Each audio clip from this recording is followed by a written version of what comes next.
Hello everyone, मेरा नाम प्रियंका दांगी है और आप मेरे चैनल टारगेट एमपीपीएससी विद प्रिया पर हैं। हम एमपीपीएससी मेंस का जो सिलेबस है उसमें पेपर सेकंड का पार्ट ए कवर कर रहे हैं और उसमें हमारी दूसरी यूनिट चल रही है। इसका पहला टॉपिक हम पिछले वीडियो में कवर कर चुके हैं, भारतीय निर्वाचन आयोग। आज का टॉपिक है हमारा सीएजी यानी भारत का नियंत्रक और महालेखा परीक्षक। सीएजी आप सबने सुना होगा, यानी controller and auditor general of India. ठीक है, जैसा कि मैं पिछले कई वीडियो में आपको बता चुकी हूं कि जो टॉपिक हमारे प्री और मेंस में सेम होंगे उन्हें हम प्री के हिसाब से भी करेंगे और मेंस के हिसाब से भी करेंगे, ताकि भाई जो मेंस वाले हैं उनको भी आगे प्री देना ही है और जो डायरेक्ट मेंस पढ़ रहे हैं उनको भी सारी चीजें क्लियर हो जाए और उनका भी प्री का साथ में कवर होके चले। ठीक है, तो ये भी ऐसा टॉपिक है जो हमारी प्री में भी है और हमारे मेंस में भी है। तो पहले हम फैक्ट देख लेंगे, यहां से इसकी पृष्ठभूमि फैक्ट जो भी बन के आ रहे होंगे हम वो देख लेंगे। फिर मेंस में इसमें से किस तरह के क्वेश्चन बन जाएंगे वो देख लेंगे। फैक्ट से जनरली हमारे 3 नंबर के क्वेश्चन मेंस में बन जाते हैं। चलिए तो शुरुआत करते हैं इस टॉपिक की। तो पहले हम थोड़ा इसका इतिहास देख लेते हैं कि ये संस्था, ये निकाय हमारे यहां आया कैसे। ठीक है, तो पहला हम देखते हैं कि जब 1753 में एक Indian audit and account department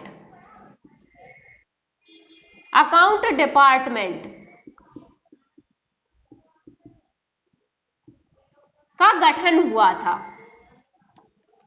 1753 इस टाइम पे क्या था भाई? इस टाइम पे हमारे यहां ब्रिटिश ईस्ट इंडिया कंपनी ने कुछ क्षेत्रों पे शासन करना प्रारंभ कर दिया था, है ना। अब शासन तो कौन कर रहे थे कि ब्रिटिश ईस्ट इंडिया कंपनी के प्रतिनिधि कर रहे थे। कंपनी के मेन जो बोर्ड ऑफ डायरेक्टर होते थे वो तो कहां पे होते थे? ब्रिटेन में। और वो अपनी तरफ से क्या भेजते थे? गवर्नर भेजते थे, गवर्नर जनरल भेजते थे, है ना। तो भाई वो जिस हिसाब से शासन संचालन कर रहा है, फंड ले रहा है या उसका जो उपयोग कर रहा है, उसकी निगरानी के लिए उन्हें कोई तो चाहिए था, है ना। उसका हिसाब किताब जो रख सके कि भाई ये किस हिसाब से काम कर रहा है, पैसे जो खर्च कर रहा है, इन्हें फंड जो दिया जा रहा है उसका ठीक से व्यय कर रहा है तो किस हिसाब से कर रहा है ना।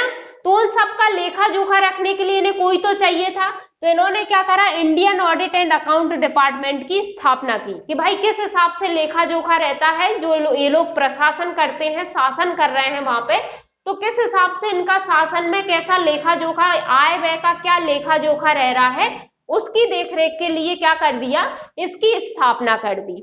ठीक है, फिर ब्रिटिश काल में ही 1858 में, है ना, 1857 की क्रांति के बाद क्या हो गया था कि ईस्ट इंडिया कंपनी के हाथों से निकल के शासन किसके अधीन चला गया था? ब्रिटिश शासन के अधीन चला गया था। तो 1858 में एक महालेखाकार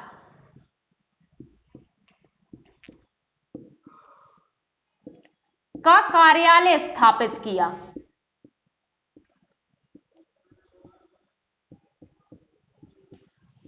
कब?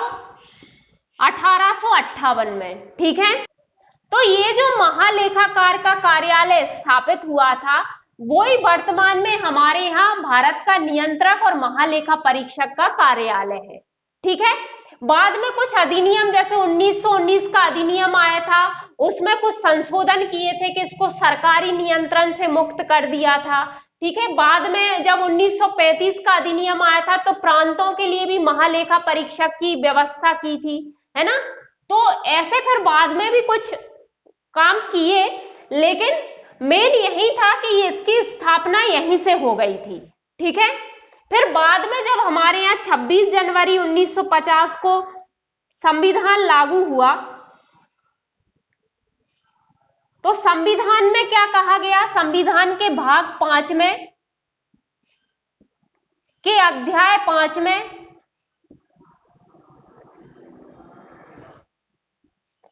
अनुच्छेद 148 से 151 तक भारत का नियंत्रक और महालेखा परीक्षक के संबंध में प्रावधान किए गए। ठीक है, तो 1858 में महालेखाकार का कार्यालय स्थापित हो गया था। इसी को जब हम स्वतंत्र हो गए और हमारा संविधान लागू हो गया, जो ये कार्यालय चला आ रहा था, हालांकि इसमें कुछ परिवर्तन किए आगे के अधिनियम आए उनमें, तो वो जो चले आ रहे थे उसी को जब 26 जनवरी 1950 को हमारा संविधान लागू हुआ तो हमने इसे संविधान में इसकी व्यवस्था कर दी आर्टिकल 148 से 151 तक। ठीक है, तो ये भाग 5 में है और अध्याय 5 में है। तो यदि हम सीएजी शब्द का उल्लेख कर रहे हैं तो भाई ठीक है, सीएजी एक व्यक्ति जो मेन है उसे हम सीएजी कह रहे हैं और उसका पूरा अपना कार्यालय होता है, यानी सीएजी पूरा एक निकाय है ना। ठीक है, तो ये संवैधानिक निकाय हुआ क्योंकि संविधान में इसकी व्यवस्था है। ठीक है, चलिए अब हम संविधान पे आ गए हैं। अब हम यहां से देखते हैं इसकी पृष्ठभूमि में आप ये दो चीजें जरूर याद रखना। इसमें कुछ अधिनियम में भी कुछ व्यवस्थाएं की थी, वो मैंने लिखवाई नहीं क्योंकि मुझे लगा कि उतनी जरूरी नहीं है ना। हालांकि ध्यान रखना कि जब 1919 का अधिनियम आया था तब इसे सरकारी नियंत्रण से मुक्त कर दिया था, और जब 1935 में भारत शासन अधिनियम 1935 आया था तो प्रांतीय जो लेखा परीक्षक होते थे उनके लिए प्रावधान किए गए थे। ठीक है, तो ये दो चीजें और थी, आप चाहो तो कहीं भी लिख लेना, है ना, ये चीजें आप याद रखना। तो अब हम शुरुआत करते हैं यहां से कि अब हमारे संविधान में इसकी व्यवस्था हो गई। ठीक है, ठीक है, ये वर्तमान स्वरूप में कब आ गया? वर्तमान स्वरूप में ये आ गया 26 जनवरी से ही 1950। ठीक है, ये संवैधानिक निकाय है क्योंकि संविधान में अनुच्छेद 148 से 151 तक इसके बारे में कहा है। ठीक है,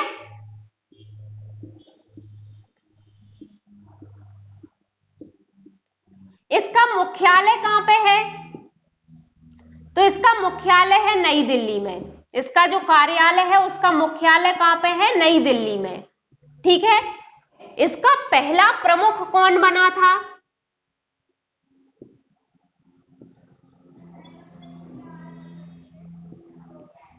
तो जैसा कि हमने कहा कि 1858 में ही महालेखाकार का कार्यालय स्थापित हो गया था और पहले उसके प्रमुख कौन बने थे?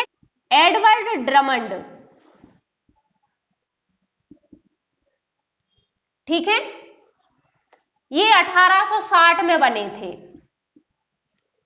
तो महालेखाकार का कार्यालय 1858 में ही आ गया था, पहले प्रमुख उसके एडवर्ड ड्रमंड रहे थे। ठीक है, अब वर्तमान स्वरूप में कब आ गया? 26 जनवरी 1950 को आ गया, और उसके बाद ये वर्तमान स्वरूप में आने के बाद अभी वर्तमान में कौन है सीएजी? ये 14वें हैं और ये है गिरीश चंद्र मुर्मू।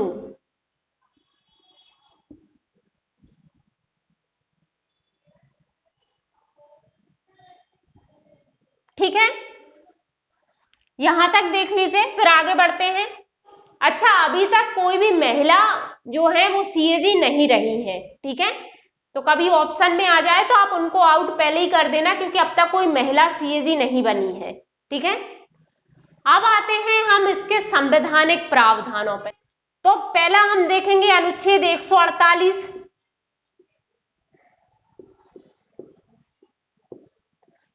इसके कई खंड हैं, 5-6 इसके खंड हैं, तो मैं तो खंड के हिसाब से लिखवा देती हूं, आप खंड के हिसाब से लिख लेना, चाहे आप कैसे लिख लेना, पॉइंट बना के लिख लेना, जैसा आपको ठीक लगे आप लिख लीजिए, जैसा आपको नोट्स में पढ़ने में आपको इजी रहता हो। क्योंकि मैंने पहले ही कहा है कि हर खंड को रटने की जरूरत नहीं है, उसमें क्या प्रावधान किए गए हैं वो आपको पता होना चाहिए कि यदि सीएजी हम पढ़ रहे हैं तो सीएजी के बारे में क्या क्या प्रावधान किए हैं, और मेन अनुच्छेद पता होना चाहिए।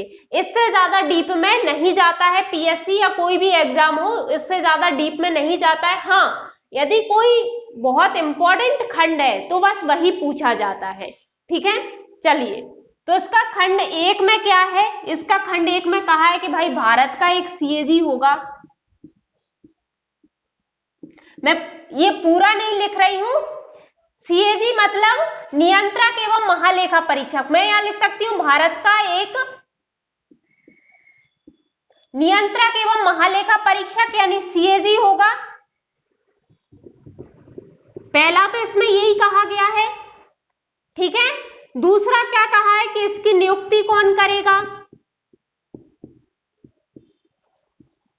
तो चाहे तो आप ये पूरे सेंटेंस के रूप में लिख लीजिए, चाहे आप ऐसा करिए कि पहला आपने लिख लिया कि भाई क्या हो गया ये कि एक सीएजी होगा भारत का, ठीक है। फिर दूसरा आप लिख सकते हैं कि इसकी नियुक्ति कौन करेगा, ऐसे पॉइंट डाल के लिख सकते हैं कि नियुक्ति कौन कर रहा है। मतलब ये खंड एक ही चल रहा है ना। तो एक खंड एक में ही कहा है कि भारत का एक सीएजी होगा, नियुक्ति राष्ट्रपति करेंगे उसकी, और हटाया कैसे जाएगा। तो हटाया कैसे जाएगा, सुप्रीम कोर्ट के न्यायाधीश के समान।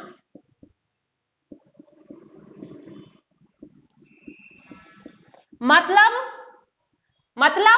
उसी रीति और उन्हीं आधारों पर हटाया जाएगा जिस प्रकार सुप्रीम कोर्ट के न्यायाधीश को हटाया जाता है, ठीक है। तो हटाया कैसे जाता है, सुप्रीम कोर्ट के न्यायाधीश के समान इस प्रक्रिया से इसको हटाया जाता है ना।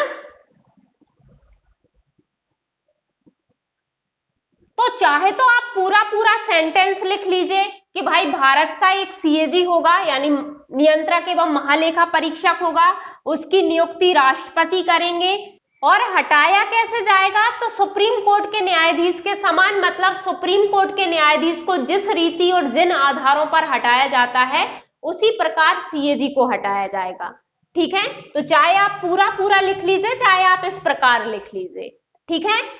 अब ये खंड एक में ही कही गई हैं ये तीनों बातें, ठीक है। अब खंड दो में क्या कहा है वो देखते हैं। तो इसके खंड दो में क्या कहा है, खंड दो में इसकी शपथ के बारे में कहा है। तो शपथ कौन दिलाता है इसको, राष्ट्रपति। इसको शपथ राष्ट्रपति दिलाएगा। यदि राष्ट्रपति उपस्थित नहीं है तो राष्ट्रपति द्वारा नियुक्त कोई व्यक्ति दिलाता है, ठीक है। लेकिन इसकी शपथ का जो प्रारूप है वो काय में है, तीसरी अनुसूची में। भाई हम कई बार देख चुके हैं कि तीसरी अनुसूची में क्या है, कुछ प्राधिकारियों की शपथ है, ठीक है। तो तीसरी अनुसूची के अनुसार इसको शपथ राष्ट्रपति दिलाते हैं, ठीक है। समझ में आ गया ये। आप भले सेंटेंस के रूप में लिख लीजिए, मैं आपको समझाने के हिसाब से इस प्रकार लिख रही हूं। वैसे मुझे लगता है ये नोट्स बनाने का अच्छा तरीका है, जल्दी याद हो जाएगा ये, है ना। पर फिर भी आप यदि आप पूरा सेंटेंस के हिसाब से लिखना चाहते हैं तो वैसे लिख लीजिए। क्या लिखोगे आप कि इसको शपथ तीसरी अनुसूची के अनुसार राष्ट्रपति दिलाते हैं, ठीक है। चलिए आगे बढ़ते हैं। तो इसके खंड तीन में क्या कहा है, इसके खंड तीन में दो बातें कही हैं कि एक तो जो वेतन होती है वह जो सेवा शर्तें हैं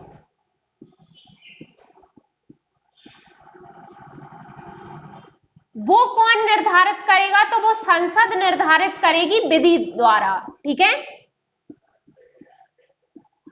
पहला तो ये कहा गया है कि भाई वेतन और सेवा शर्तें जो भी होगी वो संसद विधि द्वारा निर्धारित करेगी, किसके, सीएजी के, है ना। दूसरा इसमें कहा है कि भाई इसकी नियुक्ति के बाद आप कोई अलाभकारी परिवर्तन नहीं कर सकते। इसकी वेतन, उपस्थिति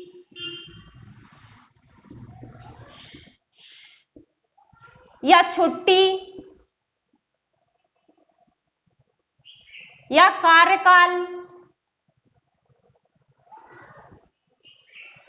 आदि के संबंध में कोई अलाभकारी परिवर्तन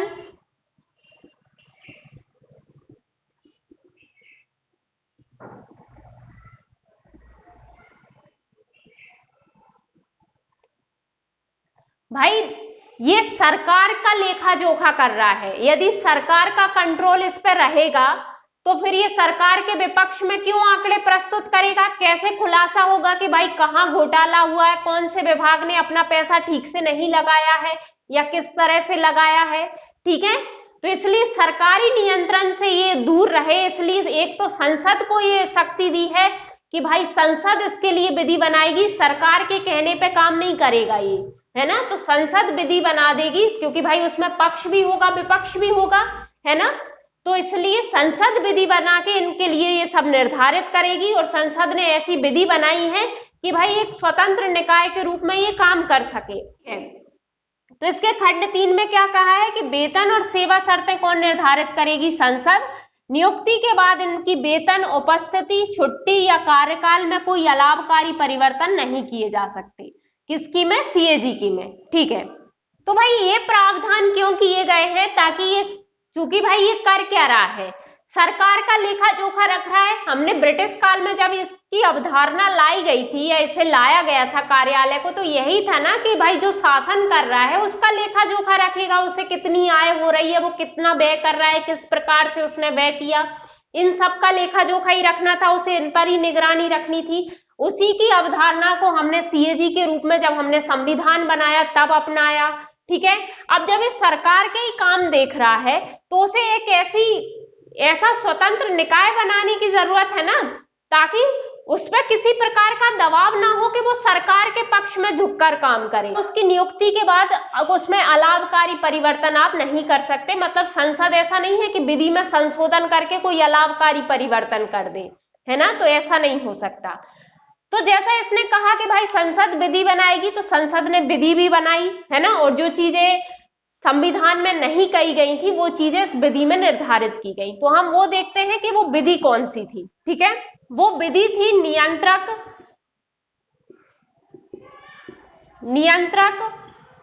और महालेखा परीक्षक।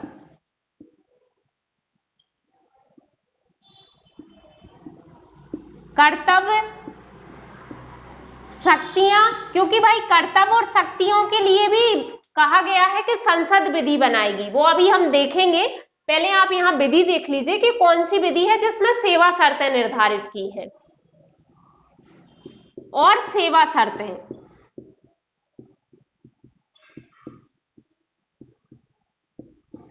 अधिनियम 1971।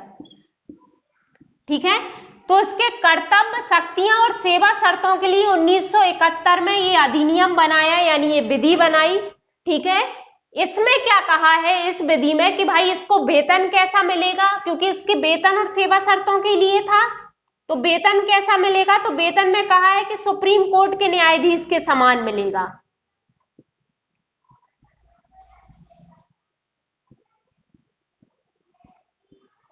ठीक है, वेतन कैसा मिलेगा? सुप्रीम कोर्ट के न्यायाधीश के समान। इसमें पदावधि का भी बोला है कि इसकी पद की क्या अवधि होगी। तो इसमें कहा है कि 6 वर्ष या 65 वर्ष की आयु तक अपना पद धारण करेगा। ठीक है, और एक चीज इसमें कहा है कि त्याग पत्र किसको देगा? तो त्याग पत्र राष्ट्रपति को देगा। भाई नियुक्ति राष्ट्रपति कर रहे थे तो त्याग पत्र भी राष्ट्रपति को देगा। तो इस विधि में कहा है कि भाई इसकी वेतन कैसी होगी? तो सुप्रीम कोर्ट के न्यायाधीश के समान, अन्य न्यायाधीश के समान, ना कि मुख्य न्यायाधीश के समान। ठीक है, ये ध्यान रखना। और पद अवधि क्या होगी? तो 6 वर्ष या 65 वर्ष की आयु, यानी 6 वर्ष कार्यकाल रहेगा या 65 वर्ष की आयु पूरी हो गई तो भी वो हट सकते हैं, रिटायर हो सकते हैं। त्याग पत्र राष्ट्रपति को देंगे। और हटाने की प्रक्रिया कैसी होगी? यदि 2 आधार हैं सुप्रीम कोर्ट के न्यायाधीश के समान ही, असमर्थता और कदाचार, उन 2 आधारों पर आप सुप्रीम कोर्ट के न्यायाधीश को जिस प्रकार हटाते हो, यदि इस कार्यकाल को पूरा होने से पहले वो 2 आधार यदि आपको लगता है तो आप सुप्रीम कोर्ट को न्यायाधीश को हटाने की प्रक्रिया से आप सीएजी को हटा सकते हो। ठीक है, वो चीज है। चलिए आगे बढ़ते हैं। अब देखते हैं कि अनुच्छेद 148 के खंड 4 में क्या कहा है। ठीक है, खंड 3 तक हमारे हो गए। खंड 4 में क्या कहा है कि ये जो सीएजी होगा, सीएजी सेवानिवृत्ति यानी रिटायरमेंट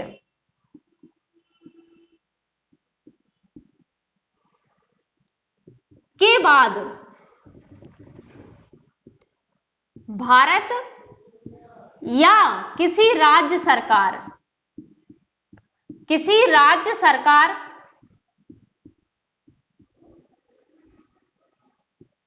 के अधीन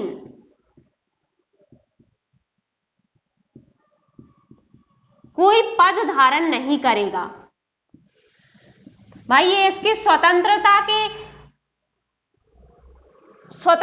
के प्रावधान के हिसाब से किया है कि ताकि इसके अंदर कोई लालच ना रहे, निष्पक्ष रूप से काम करे। मतलब इसे ऐसा लालच ना रहे कि मैं सरकारों के पक्ष में काम करूंगा तो मुझे और नियुक्ति मिलेगी, है ना, तो वो चीज है।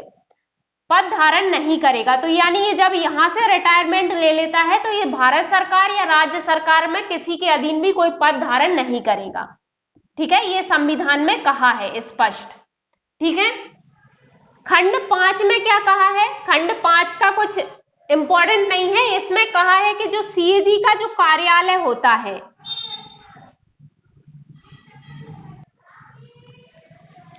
सीएजी का जो कार्यालय होता है के प्रशासन संबंधी जो भी नियम बनते हैं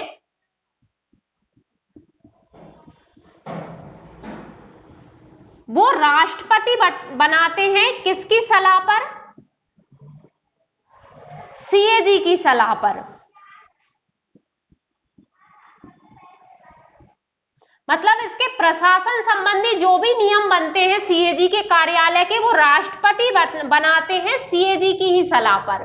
ठीक है, तो यानी कार्यपालिका का कुल मिला के इसमें कोई हस्तक्षेप नहीं होता है।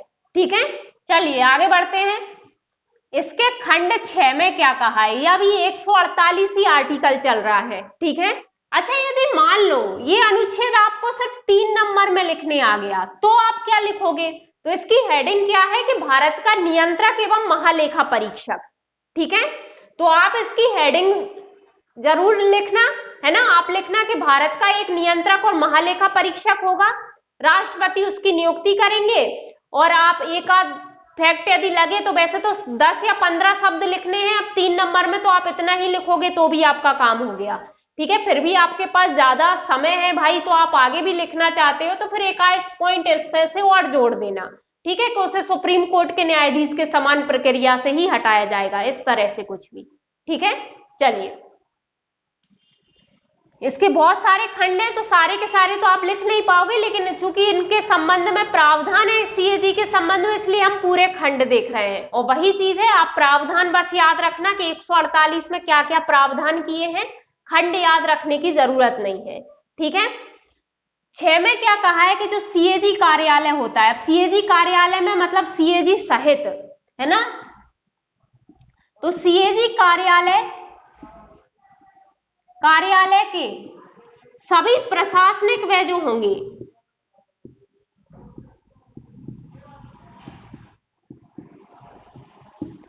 यानी वेतन सहित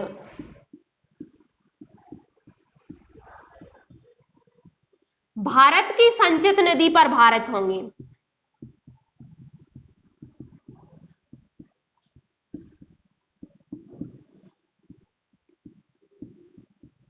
ठीक है, और हमने उस दिन देखा था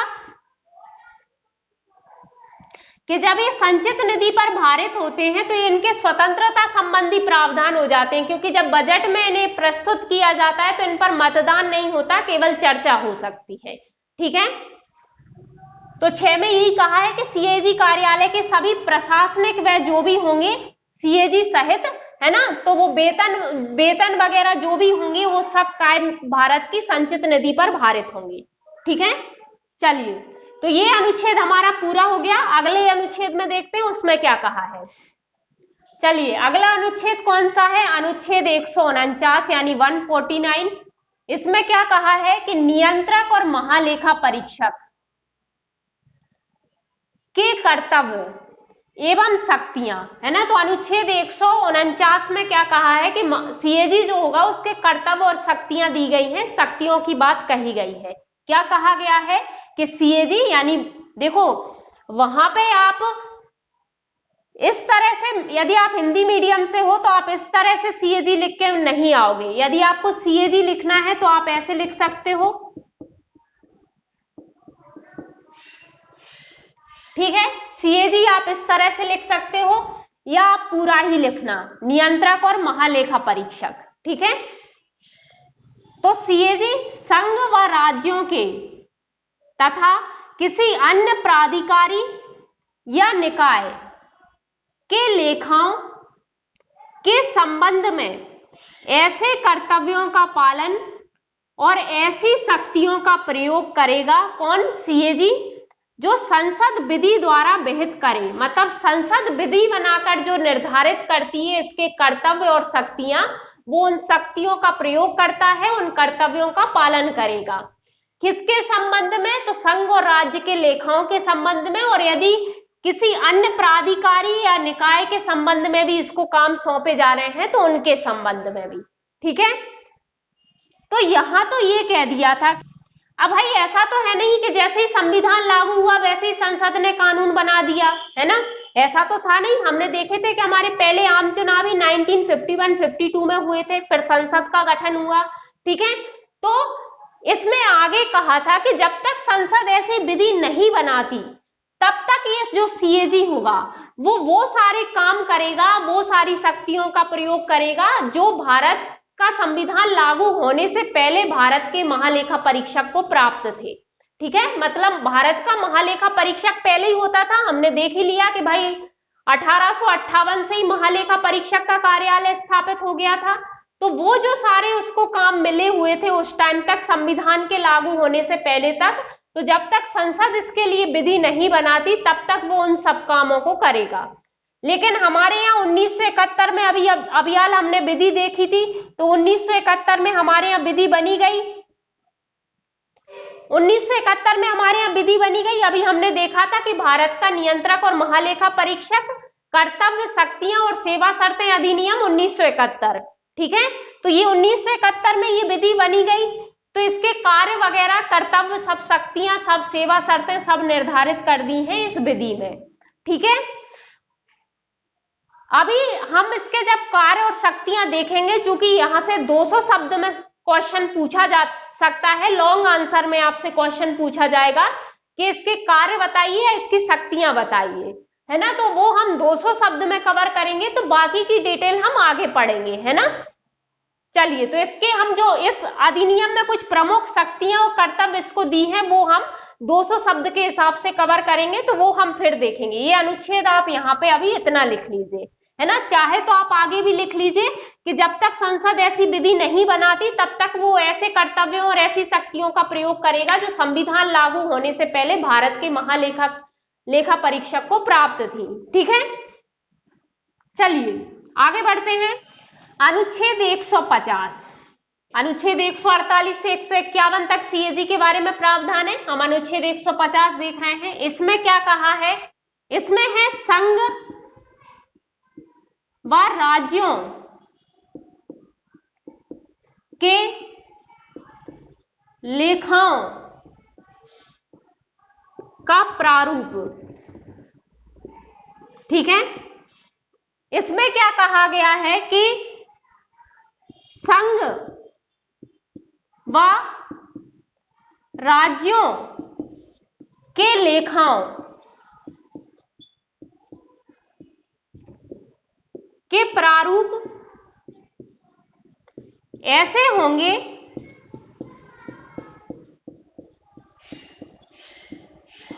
जो राष्ट्रपति सीएजी के परामर्श पर तय करें। मतलब संघ और राज्यों के लेखा कैसे होंगे? जो राष्ट्रपति तय करेंगे सीएजी के परामर्श पर, तो ऐसे होंगे, ठीक है। यही कहा गया है इसमें, है ना। चलिए आगे का अनुच्छेद देखते हैं। कुछ खास नहीं है, तो ये आप याद रखना। अच्छा, ये अनुच्छेदों से सीधे सीधे क्वेश्चन आ चुके हैं प्री में भी और मेंस में भी। यदि कोई भी अनुच्छेद आपसे 3 नंबर में पूछ लिया जाए तो कोई बड़ी बात नहीं है, ठीक है। या फिर ऐसे भी आ सकता है कि सीएजी से संबंधित संवैधानिक प्रावधान बताइए, तो आपको 148 से लेके 151 तक पूरे ही बताने होंगे। 200 शब्द में आ जाए क्या पता, वैसे 200 शब्द में आने के चांसेस कम है, लेकिन फिर भी आपको पता होना चाहिए। ठीक है,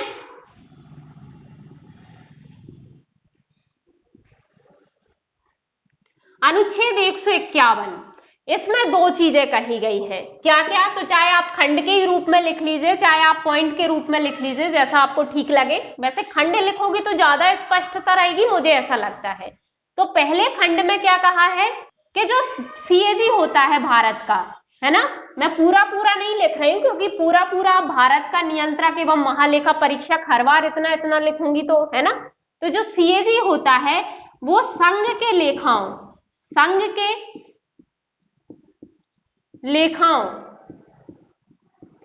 संबंधी रिपोर्ट जो होता है, यानी प्रतिवेदन इसका जो होता है, सीएजी जो अपने लेखाओं का परीक्षण करके, संघ के लेखाओं का परीक्षण करके संबंधी रिपोर्ट किसको देता है, राष्ट्रपति को रिपोर्ट राष्ट्रपति को सौंपता है, और राष्ट्रपति इस रिपोर्ट को काय में संसद में रखवाते हैं। राष्ट्रपति इस रिपोर्ट को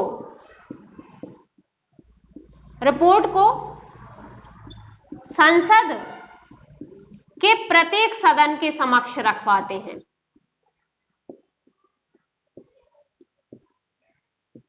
तो यदि सरकार ने कोई गड़बड़ की है तो भाई संसद में पेश हो रहा है, वहां तो विपक्ष भी है ना।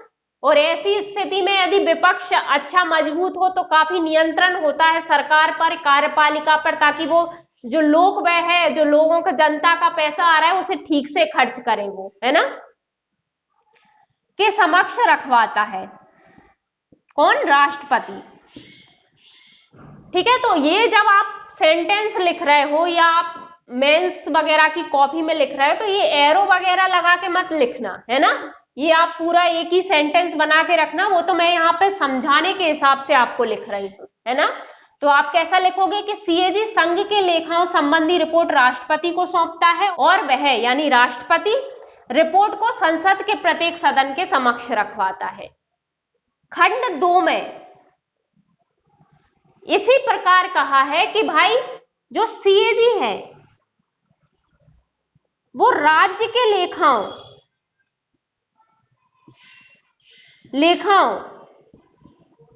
संबंधी रिपोर्ट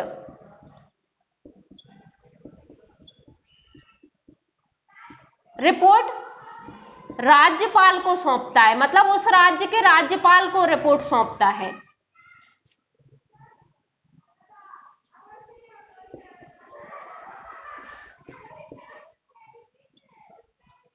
और जो राज्यपाल होता है वो उस राज्य के विधानमंडल में इस रिपोर्ट को रखवाता है। अब विधानमंडल में अकेली विधानसभा है तो ठीक है, यदि विधान परिषद भी है तो विधान परिषद और विधानसभा दोनों में रखवाता है। ठीक है, तो ये आप पूरा पूरा लिख लेना कि सीएजी राज्य के लेखाओं संबंधी रिपोर्ट राज्यपाल को सौंपता है और वह संबंधित राज्य विधानमंडल में उसे रखवाता है, या राज्य विधानमंडल के प्रत्येक सदन के समक्ष उसको रखवाता है ना। चलिए, तो ये अनुच्छेद होगा, ये सीएजी से संबंधित हमारे संवैधानिक प्रावधान जो थे वो हो गए हैं। अब हम यहां से जो शॉर्ट क्वेश्चन बन सकते थे 3 नंबर के और या प्री में क्वेश्चन बन सकते हैं वो हमारे यहीं से हो गए हैं। बस एक बार हम कार्य और देख लेंगे ताकि आपको कार्य पता हो कि भाई सीएजी क्या क्या करता है ना। तो कभी कथन के रूप में प्री में कार्य भी आ गए, और बाकी मेंस में तो वो 200 शब्द का आंसर वहां से बना भी है और आगे भी बन सकता है कि सीएजी के कार्य लिखिए या सीएजी की शक्तियां लिखिए, और उनकी आलोचना भी करेंगे अपन कि भाई जो उसको कार्य और शक्तियां सौंपी गई हैं भारत में, तो आलोचक उस बारे में क्या कहते हैं, तो उसकी आलोचना भी देखेंगे, और सीएजी की स्वतंत्रता संबंधी प्रावधान जो होंगे वो भी देखेंगे। ठीक है, तो 3 क्वेश्चन इस तरह से हम मेंस के हिसाब से यहां से तैयार करेंगे। अच्छा, तो ये वीडियो हम यही एंड कर देते हैं। इस वीडियो के हम 2 पार्ट रख लेंगे, तो यानी आगे के जो क्वेश्चन, मेंस में जो क्वेश्चन बन के आने हैं वो हमारे बचे हुए हैं, वो हम अगले पार्ट में कर लेंगे, है ना। तो सीएजी के कार्य भी और शक्तियां भी हम वहीं देख लेंगे, और बाकी जो 2 क्वेश्चन अभी हमने कहा हम वो भी उसी पार्ट में देख लेंगे। ठीक है, ये वीडियो काफी लंबा हो जाएगा। यदि वीडियो आपके लिए यूजफुल हो रहे हैं तो प्लीज इन्हें लाइक कीजिए, शेयर कीजिए, और चैनल को अभी तक आपने सब्सक्राइब नहीं किया है तो इसे सब्सक्राइब कर लीजिए। Thank you so much.